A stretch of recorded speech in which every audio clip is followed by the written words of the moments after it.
যেটা স্বাভাবিক, মৃত্যু তেমনি স্বাভাবিক। স্বাভাবিক ব্যাপারকে ভয় করা ভুল। মৃত্যু তোমার প্রয়োজন, নইলে দীর্ঘকাল একটা জীর্ণ রুগ্ন অকর্মণ্য দেহের বোঝা বইতে বইতে শেষে তোমার সহিষ্ণুতার সীমা অতিক্রান্ত হয়ে যেত।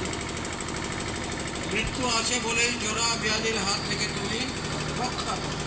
নিরোগ চিরযৌবন যদি না পাওয়া যায়, তাহলে অশ্বত্থামা বা হনুমানও প্রত্যহ মৃত্যু কামনা করত। মৃত্যুর মানে কি? দেহের পরিবর্তন ছাড়া তো মৃত্যু আর কিছুই নয়। পুস্তকের যেমন একটা মলার ছিল, তুমি আর একটা মলার পরিয়ে দিলে।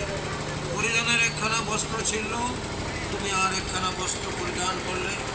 কাপড় পুরোনো হলে তাকে ছেড়ে দেওয়া প্রয়োজন হয়। যা প্রয়োজন তাতে আপত্তি করা হয়। ছেঁড়া কাপড় ফেলে দেওয়ার জন্য তৈরি হয়ে থাকাই সঙ্গত। মৃত্যু সর্বজনীন,